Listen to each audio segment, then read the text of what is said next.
Thank you, Phil, and thank you for the invitation to present today. Welcome, everybody, to our presentation about optimizing inclusivity with digital tools here at Oxford. I'm Sandra from the Center for Teaching and Learning.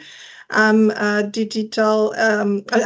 educational development advisor, and I'm here with Nitya, my colleague, who is a digital education advisor. So in this presentation, we will mainly talk about the digitally supported inclusive teaching toolkit, which is a resource that we developed here at the Center for Teaching and Learning to promote inclusion across Oxford. And we will discuss also how we use the toolkit in one of our projects here at the Center for Teaching and Learning.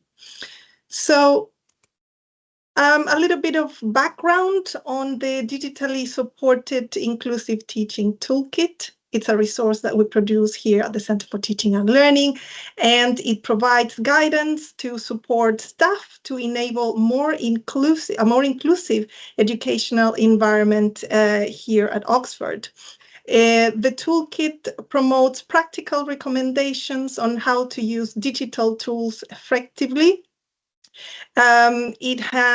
It contains inclusive practices that we used during COVID and that students said that they were useful and would like to continue using.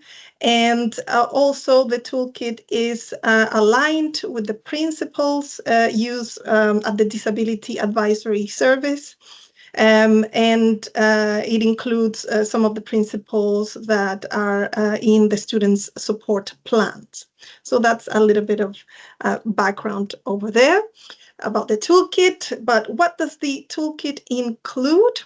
It has a guide for staff where we list 10 principles on how to use different technological tools from the digital education environment here at Oxford.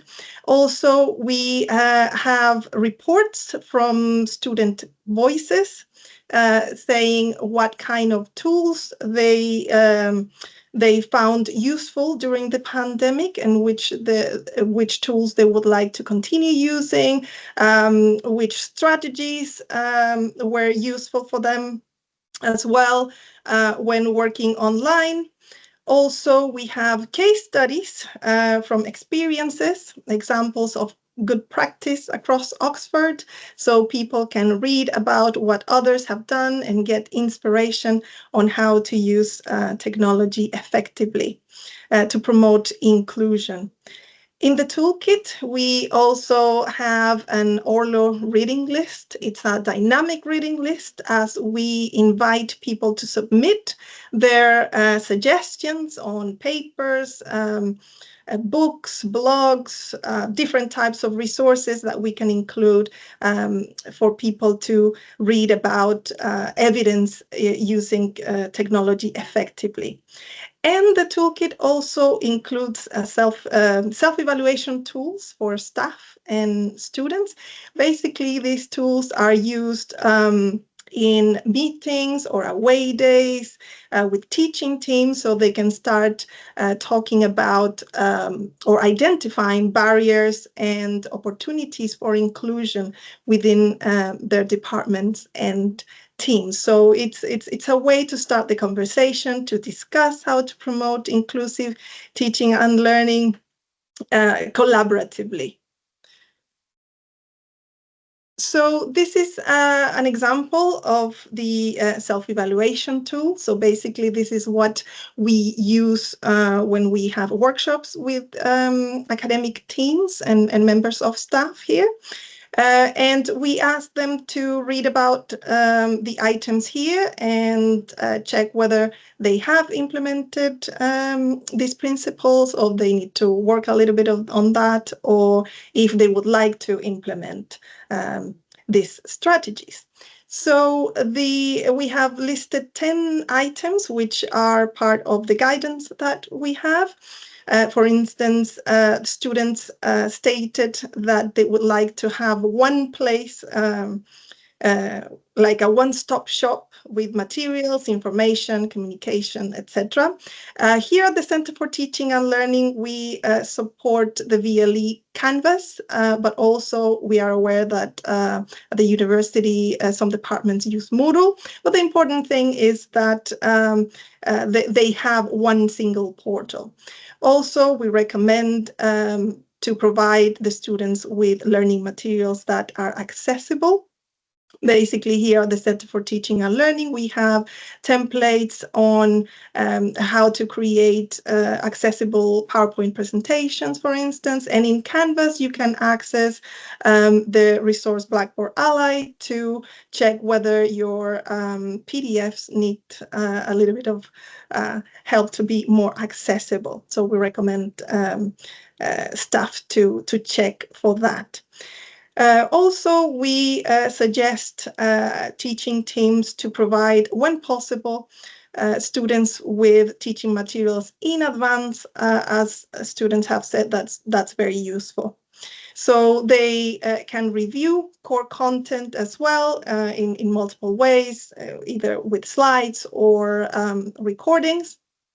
So it's useful for them to have them before the lectures. Here at the University of Oxford, we use the resource Panopto for lecture recordings, and we recommend also to make them available for students, either pre-recorded lectures or live lectures as well. Then the other items have to do with assessment criteria and standards that should be made available for students in advance, so they know what to expect when they are being assessed. We also encourage that the students engage in formative feedback. For instance, in Canvas, we have the Speed Grader resource in which academics can provide written feedback, audio feedback, video feedback as well, and students can interact with them via the VLE, making questions, comments, engaging in feedback. And the last three items have to do with reading lists. Like I mentioned, we use Orlo and now Leganto. That's the platform that we use here in Oxford. And we suggest in the toolkit that, well, first of all, courses have an Orlo reading list, but also that if it is possible to prioritize the reading lists, that would be useful for the students. And in addition to that, if other types of resources can be included as well, not just books or book chapters, but also podcasts, videos, blogs, etc. And a good thing about the reading lists is that you can add reflective questions as well to promote learning. So this is the tool that teaching teams can use with their staff and students to promote inclusion, to start the discussion and what could be beneficial for the students. And the toolkit has been disseminated and shared with the academic community here in Oxford. We did in the Michaelmas term, the autumn term last year, we did 3 workshops in which we invited staff to come here at the Center for Teaching and Learning to discover the toolkit. We talked about different components of the toolkit, and then in the second workshop, we actually used the self-evaluation tool, and we asked the members of staff to come up with an action plan based on what they had from the self-evaluation tool. And in the third workshop, we asked for contributions, for case studies, experiences, so we can have a list of examples to share with the community. So that's from the background about the toolkit. So Nitya is going to continue with practical applications of the toolkit. So over to you, Nitya. Thanks, Sandra. Sorry, just to jump in, just to give you some expectation, we've got about 3 minutes left. Thanks, Phil. So yeah, after the toolkit, now I'm going to talk about how we took the toolkit and used it in our recent project, which is Inclusive Teaching Enhancements 2 project. As Sandra said, we have Canvas as the central VLE, and we use Panopto, Leganto, Talus, the reading list tool. They are all integrated into Canvas. So Canvas is really the one-stop stop, and how we use this toolkit to create some more strategies and tools that would help the academic and administrative staff to make the VLE inclusive and accessible for both staff and students. And Sandra, if you could go to the next slide, please. So one of the major tool that we used from the toolkit is an inventory. So what is an inventory is just like having a sense check of what the course teams have been using with their Canvas courses, because it's been more than like 3 years since we implemented Canvas, and when the ITE2 project came into existence, we wanted to see what the course teams have been using with their Canvas courses to kind of talk to them about the inclusive practices that they can use. So these inventories were created with the principles that Sandra mentioned from the digitally supported inclusive teaching toolkit. And these inventories were only to audit and check the course to identify needs and gaps. So just to have like a sense check and what they have been doing so far and what more we could do to implement the inclusive practices and make the courses better.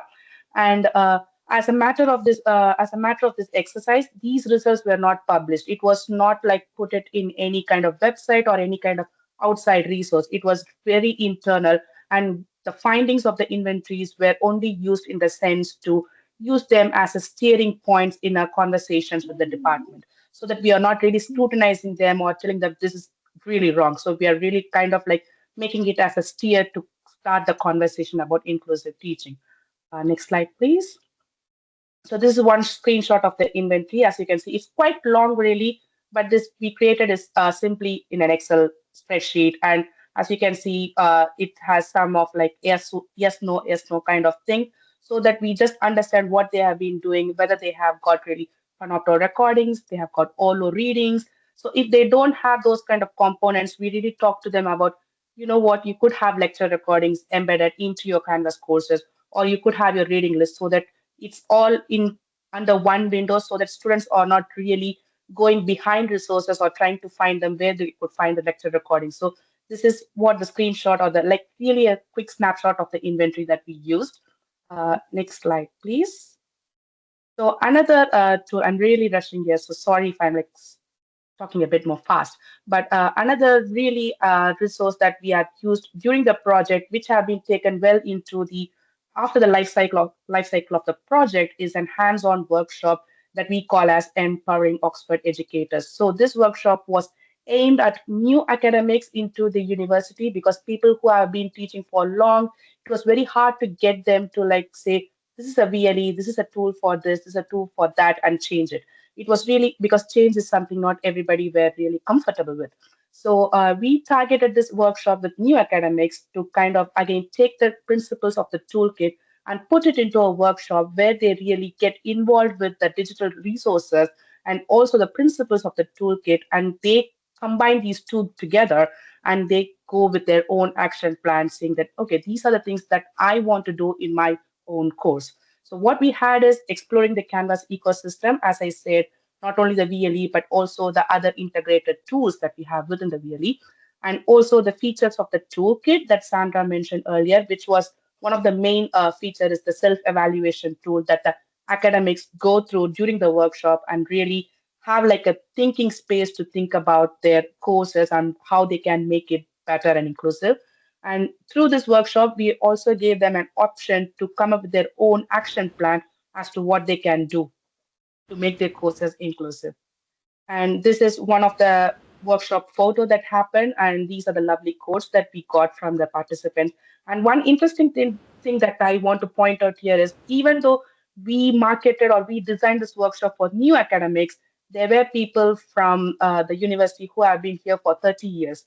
So that was really interesting for us to see like inclusive teaching is not just like something that happened during COVID or just something, it's like it's not a new thing. People who really want to learn, who really want to amend their practices, they were really into it. So it was a very nice, interesting thing for us as a team to know. I'm so sorry. I'm so sorry. We're going to have to stop. We've already Yes, run over in time, I'm no afraid. problem. So I hate Thank doing you. this. I really do. But it's N- unfortunately, otherwise it will kind of run it. Well, we've already run into the next talk. So yeah, we no will problem. We were share. almost done. Thank you. It was super interesting. As I say, I hate doing this. If you do have any questions for this talk, if you could pop them in the Q&A, and Sandra and Nithya will be able to answer that.